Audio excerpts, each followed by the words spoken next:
Olá, igreja, bom dia. Hoje é domingo, né?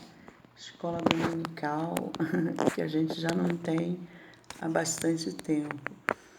E me parece que o prefeito liberou, não é, uma nota para que os templos abram, mas tem muitas restrições e não cabe ainda à Igreja do Parque Prazeres, porque existe uma condição para idosos e crianças permanecerem ainda em suas casas. Como a nossa igreja ela é composta de idosos e crianças, então nós vamos ter que esperar mais um pouco. E até porque eu já conversei com algumas pessoas e elas disseram que mesmo que abram, elas não voltarão ainda por esses dias. Então a gente permanece, né, ainda usando esse recurso aqui da internet e eu vou me comprometer então a estar mais próximo ainda de vocês, criando uma estratégia de proximidade ainda maior, não é, que a gente tem feito até aqui. Mas eu gostaria de compartilhar com vocês hoje, caso vocês queiram fazer um estudo, né, da palavra no dia de hoje, como escola dominical, eu queria falar sobre isolamento social, né, que é o que a gente está vivendo nesse momento. Isolamento social a gente vê aos montes na Bíblia. Vários textos da palavra vão falar de isolamento social. Eu não tenho certeza, mas eu acho que o primeiro relato de isolamento social foi o Noé, não é? Quando ele ficou recluso dentro da arca, a pedido do Senhor, após ele ter construído a arca, também a pedido do Senhor, porque havia um propósito de Deus naquilo ali. E em todos os períodos de reclusões, né, de isolamento social, a gente vai ver a presença de Deus, a manifestação de Deus atuando de forma poderosa na vida daqueles que obedecem. Noé, no caso, a palavra do Senhor vai dizer no livro de Gênesis que havia uma aliança entre Deus, né, de Deus entre Deus e Noé. Havia uma aliança do Senhor. E você conhece a história, você sabe muito bem o propósito dessa aliança. Depois a gente passa por um outro momento que é a vida de José, não é? O José, ele ficou em isolamento social na prisão por conta de uma trama da esposa de um oficial capitão da guarda, não é?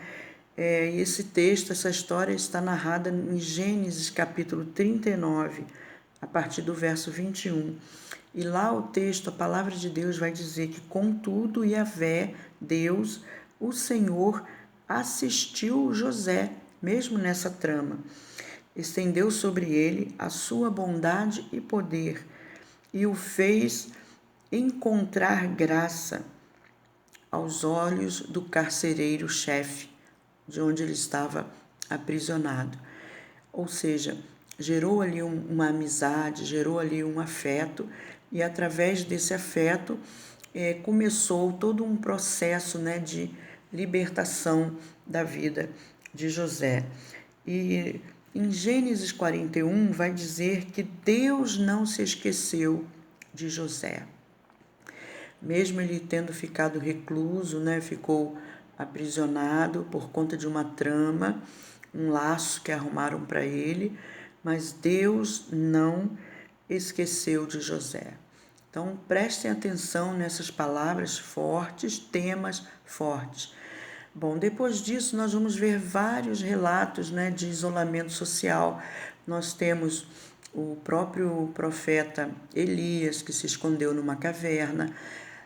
Nós temos outros, vários outros, todos eles em época de reis, profetas, profetas maiores, profetas menores, em época de patriarcas, sempre houve o isolamento social. Mas eu queria narrar um isolamento social aqui muito forte, que foi o da mulher do fluxo hemorrágico, que por conta da tradição judaica, as pessoas que possuíam enfermidades, dependendo de qual fosse, né, elas ficavam em isolamento social. haja vista a lepra, né? As pessoas que estavam leprosas, havia um leprosário específico para elas. A mulher do fluxo hemorrágico não era questão de lepra, mas era uma questão de que a sua condição física a tornava imunda, não é?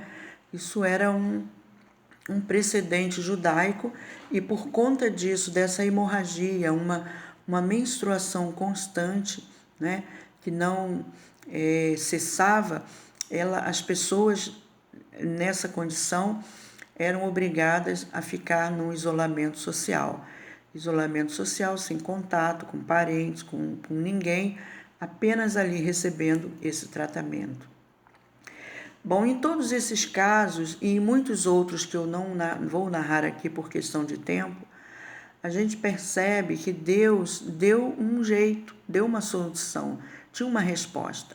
No caso da mulher do fluxo hemorrágico, a palavra do Senhor vai dizer que ela havia gasto, né, todo o dinheiro, todo o montante que ela e a família possuía, mas não encontraram condições para resolver aquele problema. E chegou um momento então que ela fugiu daquele esquema e já ouvia falar de Jesus e foi ao encontro dele.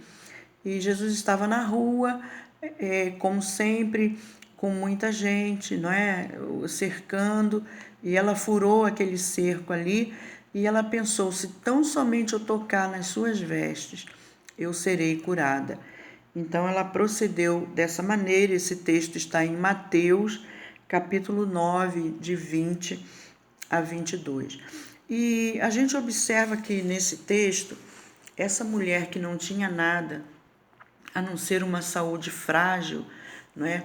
Um esgotamento físico, praticamente um tipo de paciente terminal, quando ela encontra com Jesus e tem esse encontro que ela toca nas suas vestes e Jesus diz: alguém me tocou com fé, não é? Alguém me tocou diferente.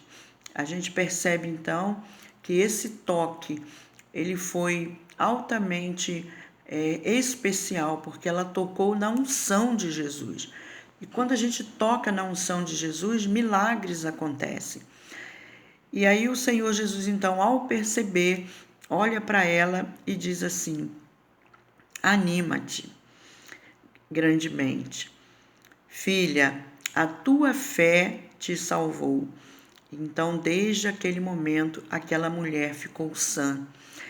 Então vejam que ela não tinha nada, ela tinha uma saúde frágil, estava à beira da morte, não é?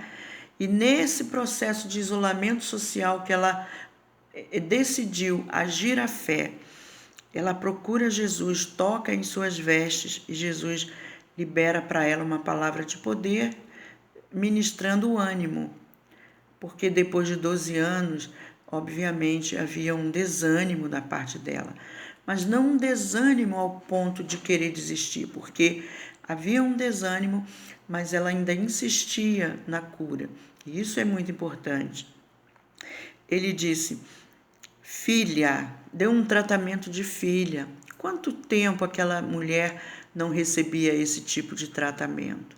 Depois ele disse: a tua fé, ou seja, ele olhou para ela e enxergou fé. É o que ele quer ver na gente o tempo inteiro. Ele quer olhar para nós e ver fé em nossos corações. Então ele diz: essa fé te salvou. Por quê? Porque a fé, ela sempre vai salvar. Ela sempre vai ser o objeto de restauração, de salvação, de libertação. É aquilo que a gente tem, é o recurso que a gente tem, né, para alcançar a nossa bênção, a nossa vitória. E ele disse então: essa fé te salvou. Então eu quero dizer que nós ainda estamos em isolamento social, estamos convivendo com perdas, né? Porque são pessoas que já perderam seus entes queridos, são pessoas que perderam emprego, perderam amigos, enfim, uma situação de perda. Mas acontece que a palavra do Senhor, ela é a mesma e ela é fiel. Deus quer encontrar fé em nosso coração, como encontrou no coração daquela mulher. E Ele quer também olhar e enxergar fé dentro de nós, porque ele vai dizer certamente, é essa fé que vai te salvar, que vai te trazer o escape, vai te fortalecer, vai te restaurar, vai fazer com que você tenha ânimo, vai fazer com que você não desista, com que você entenda que Deus está no controle de todas as coisas. Então eu quero deixar essa palavra nesse domingo para vocês, não é para nós, porque ela é para mim também, para que essa palavra ela seja um alicerce, uma força para nós que estamos em tempo de reclusão, estamos em tempo de isolamento social, mas Deus não se isolou de nós.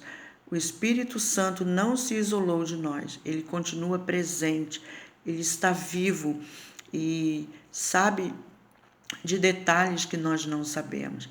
Então, que ele olhe para nós, encontre em nossas vidas essa fé que ele encontrou na mulher do fluxo hemorrágico.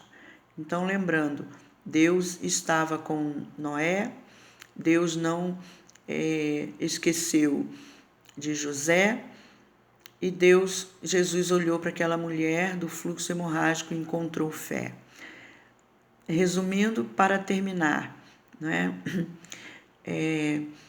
Deus tem uma aliança conosco. Deus também, assim como esteve com José, ele também está conosco. E assim como ele olhou para aquela mulher e viu fé, ele quer olhar para nós e ver essa fé também. Tá bom? Então, tome posse dessa palavra e vamos crescer, vamos prosperar em Deus no sentido de crescimento espiritual. Todas essas pessoas, no momento de isolamento, buscaram o Senhor e o Senhor ouviu o clamor de cada uma delas e pôde mudar, pôde virar a condição dessas pessoas. Então, que Deus nos abençoe grandemente, um excelente domingo para todos nós, em nome de Jesus. Amém.